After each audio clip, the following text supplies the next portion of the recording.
Beneath the endless dunes of Egypt, where the sun burns the desert into gold by day and chills it into silence by night, there is a world that does not sleep. It is a world where the dead still wear crowns, where whispers echo from the sand, and where time itself seems afraid to disturb what lies below. For thousands of years, the Valley of the Kings has stood as a necropolis of power, a resting place for men who called themselves gods. Pharaohs, kings of Egypt, rulers who believed that death was not an ending, but a continuation of their throne, carried into eternity. They built tombs not as graves but as gateways. And to guard those gateways they left warnings, carved in stone, painted in blood, spoken into the afterlife. Death shall come on swift wings to him who disturbs the king's peace. For centuries those words were dismissed as superstition. A poetic flourish of ancient men who feared thieves and grave robbers. But in the early 20th century, one tomb would make the world question whether those words were, in fact, more than myth. The year was 1922. British archaeologist Howard Carter had been searching the Valley of the Kings for years, funded by Lord Carnarvon, a wealthy Englishman with a taste for adventure and a desire to be remembered. Many said the valley was exhausted, every tomb worth finding had already been uncovered. But Carter refused to believe it. He was certain there was still one pharaoh left unfound, a boy king whose reign had been brief, his name nearly erased from history. Tutankhamun. After years of disappointment, Carter's workers uncovered the first step of a sealed doorway. Hidden beneath debris and centuries of sand, it bore a royal seal. Carter sent a telegram to Carnarvon, who raced to Egypt. Together they stood before the door. Carter held a candle as he made a small hole in the plaster and peered inside. Carnarvon, his voice trembling, asked, "Can you see anything?" And Carter whispered, "Yes. Wonderful things. Gold, statues, thrones, chariots." The boy king's treasures shimmered in the candlelight, untouched for more than 3,000 years. They had opened the only royal tomb ever found intact. It was the discovery of a lifetime. But soon after the triumph came whispers of a curse. Not long after entering the tomb, Lord Carnarvon died. A mosquito bite on his cheek had become infected. Within days he was gone. Newspapers exploded with the story. Reporters claimed that when Carnarvon died, the lights in Cairo flickered out. That his dog, far away in England, howled once and fell dead at the same moment. The legend grew with every telling.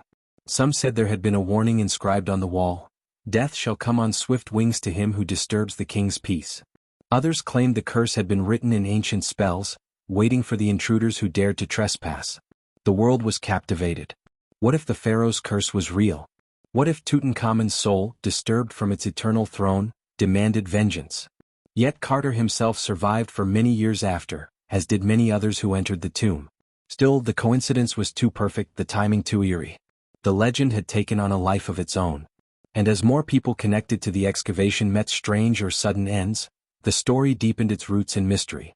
But the curse of the pharaohs did not begin with Tutankhamun.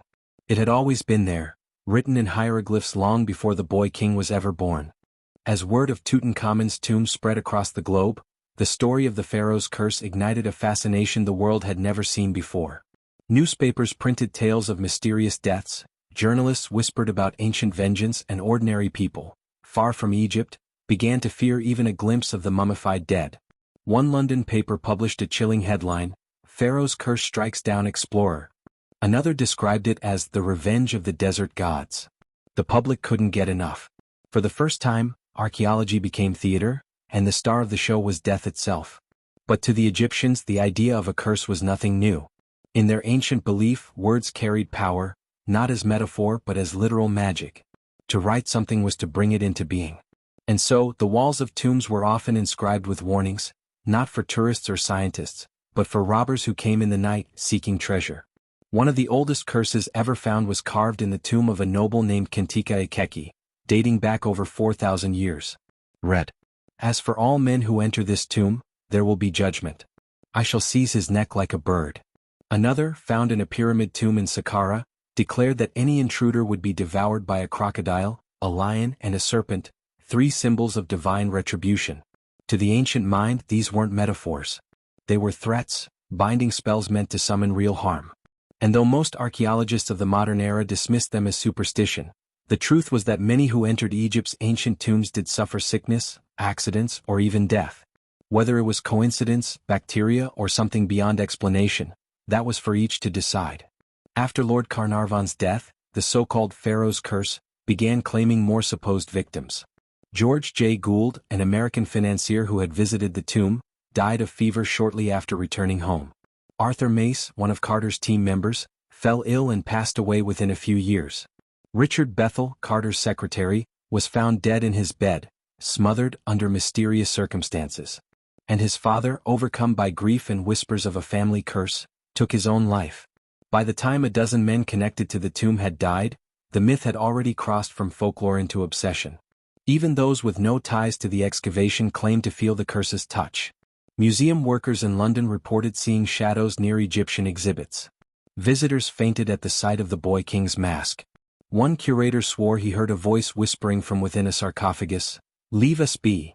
But perhaps the most infamous story of all came from an artifact now known as the unlucky mummy, though, ironically, it was never a mummy at all.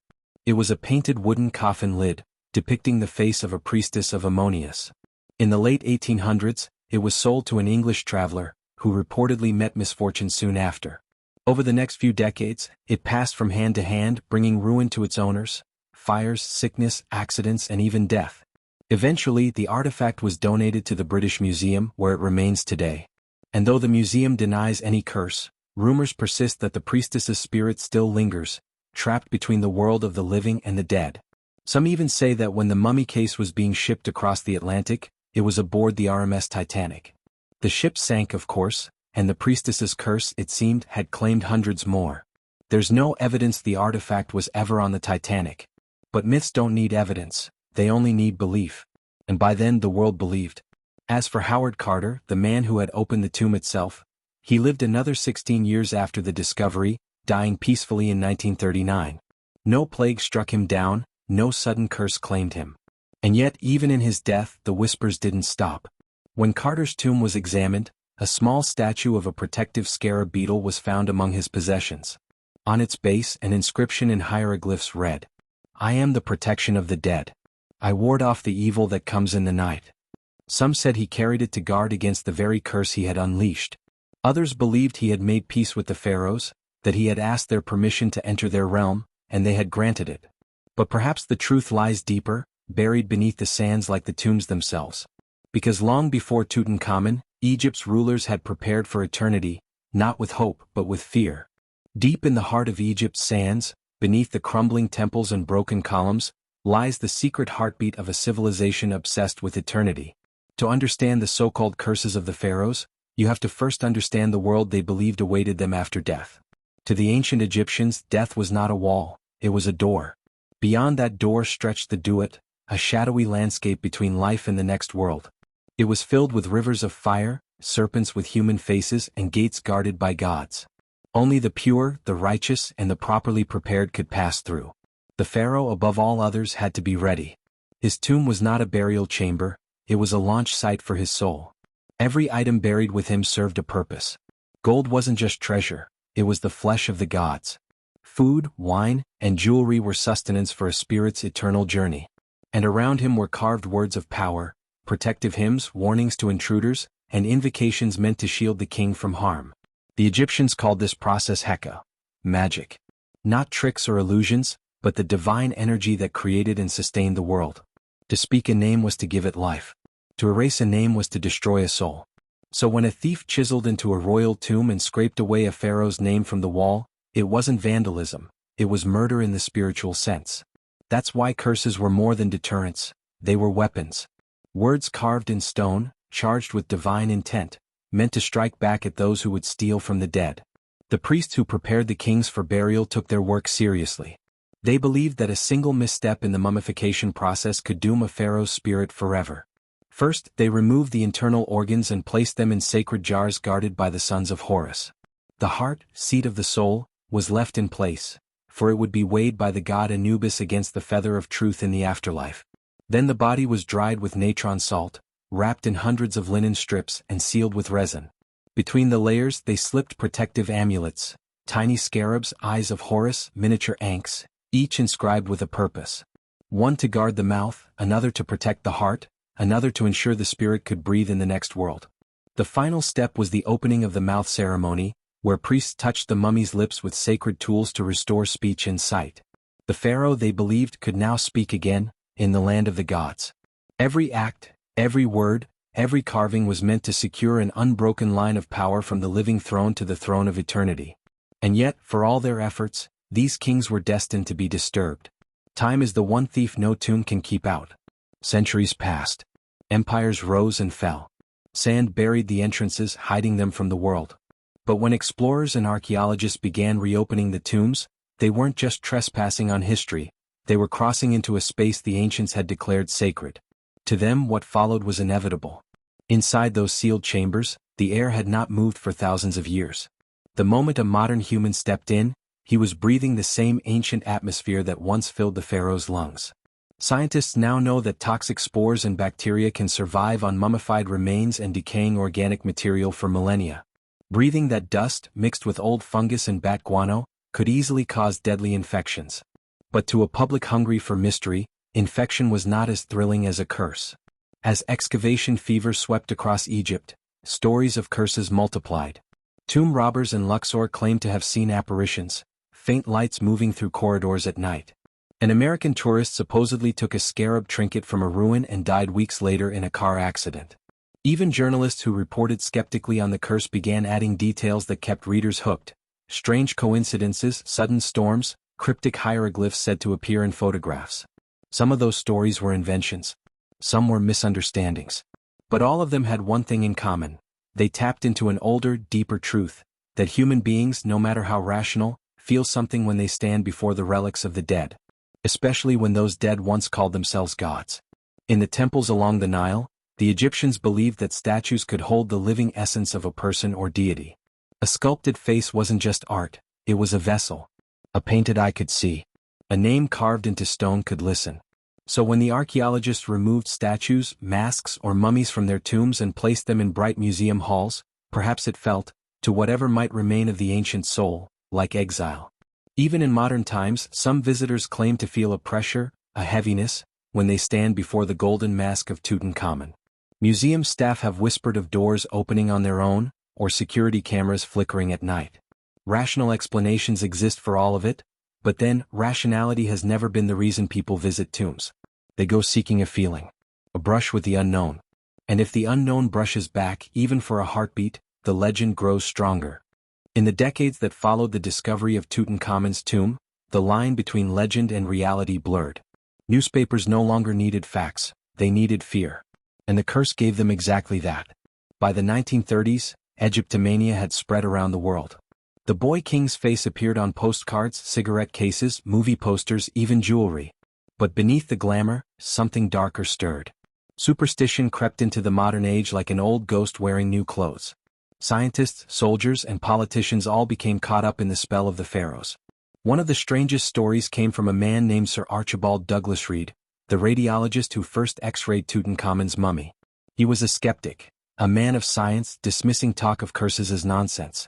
Yet within weeks of examining the body, he fell mysteriously ill and died. There was no clear cause. Newspapers didn't hesitate to link it to the curse. To them, every unexplained death was proof. Every coincidence was destiny. It's easy to laugh at those old headlines now, but perhaps they reveal something about us. Deep down, humans crave mystery. We want to believe that some things remain beyond our control, that the universe still has rules we can't bend. The curse of the pharaohs wasn't just an Egyptian legend. It became a mirror reflecting our own fears, of death, of hubris, of trespassing where we don't belong. By mid-century, scientists began trying to separate truth from myth. Pathologists studied samples from the tombs, searching for biological reasons behind the deaths. They discovered traces of ancient mold, Aspergillus flavus, which can produce deadly toxins. Inhaling it in a closed tomb could easily cause severe respiratory infections, especially in men already weakened by age or stress. It wasn't a curse, it was microbiology. But mold doesn't sell newspapers. Revenge of the Mummies does. The most chilling twist came years later when researchers examined the royal mummies themselves. Using CT scans and DNA analysis, they began to reveal the personal lives behind the legends. Tutankhamun's genetic disorders, his injuries, his possible murder. Every new discovery peeled back another layer of mystery, but it never made the curse go away. If anything, the more we learned, the more the story seemed to breathe. In the 1960s, when the Egyptian government relocated the mummies of ancient kings to protect them from flooding, some workers refused to touch the coffins without prayers. They feared that moving the dead from their sacred resting places would awaken their wrath. And on the day of the transfer, as the royal mummies were paraded through Cairo in glass cases, a sandstorm rose over the desert. The skies turned the color of fire. To the devout, it was a warning. The kings of Egypt did not like to be moved. Even today that unease lingers. When the modern Egyptian Museum prepared to relocate the royal mummies again in 2021, officials named it the Pharaoh's Golden Parade, a grand, televised procession of 22 kings and queens. The event was meant to celebrate national pride, not superstition. But as the date approached, Egypt was struck by a series of accidents. A building collapse, a train crash, a ship blocking the Suez Canal. On social media, people began to whisper once again, the pharaohs were angry. Rational minds scoffed, but old beliefs have long memories. The same desert winds that once covered the tombs still carry stories about the kings who refused to be forgotten, and the voices that echo from beneath the sand. If the curse truly exists, perhaps it was never about revenge. Perhaps it was about remembrance. Maybe the pharaohs, who spent their lives building monuments to eternity, simply found a way to make sure we never stopped speaking their names. Because every time we whisper Tutankhamun, or Ramses, or Seti, we resurrect them in our thoughts. The curse might not kill, it might simply make sure that death is never truly final. In that way the pharaohs won. The archaeologists who dug up their tombs are gone, their names fading in the dust of history. But the kings they disturbed? Their faces still shine in museums. Their gold still gleams beneath glass. Their stories are still told, whispered in the dark by those who crave the unknown. And so the curse continues, not as a force of destruction but as a promise.